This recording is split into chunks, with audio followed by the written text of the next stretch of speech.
Now, I want to move to 2000. Your first career start came against the Florida Gators. And again, playing in the SEC is a challenge in itself, but I know playing on the trenches or in the trenches, if you will, those battles, it's a, obviously you coach offensive line. It's a car crash every single play.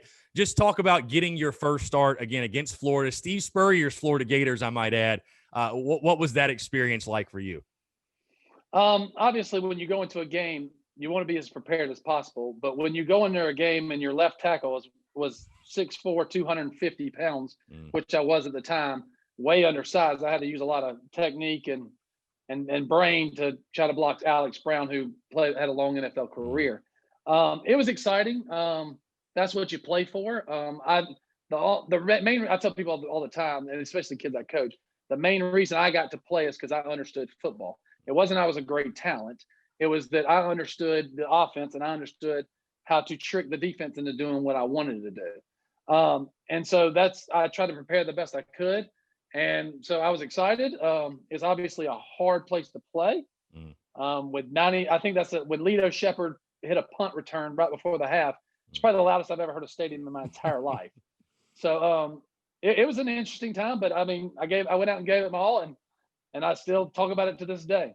Yeah, but say that the Swamp, that was really back when the Swamp was rocking and when Spurrier had that thing going. I want to move again into the Outback Bowl. So like I said, you're part of those two great teams that won the back-to-back Outback Bowls. And the crazy thing is this, people forget, you guys beat Ohio State both years, and then Ohio State turns around and wins the national title the next year, just to kind of give credit to how good of a team that they were. But, I mean, just talk about that. I mean, you can recall both of them. Does one of the two stand out? I know we think of the Ryan Brewer game, probably a good buddy of yours. Obviously, that one really jumps out at you. But, I mean, both have great memories for different reasons. But just talk about, again, winning those back-to-back Outback Bowls. I mean, just going from what you guys were again in 99 to that height, especially after the second one, I know had to just be an incredible feeling.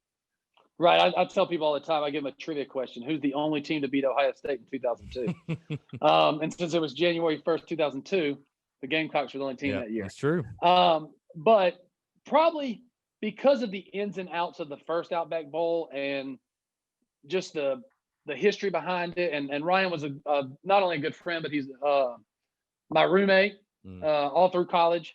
And so just the way he stepped up and really performed in that game with all the drama behind the scenes that kind of, get brushed under the rug to the media, but happened on the team. And unfortunately, Derek Watson was a great player, but he was suspended for the game and he's a great guy, just made a mistake. And just the way it played out for Ryan to have such a successful game against a team that didn't quote offer him a scholarship, but kind of, played it out. And then to the second Outback Bowl is more of a, man, we were blowing Ohio State out and they put a heck of a comeback out. I think their quarterback was suspended for the first half. And then he put a run on it the second half, and Daniel Weaver hit the field goal right over the uprights to win the game. So that was pretty dramatic. So that was a good experience. Listen, any bowl game you can go to is a heck of an experience, especially the week leading into the bowl game.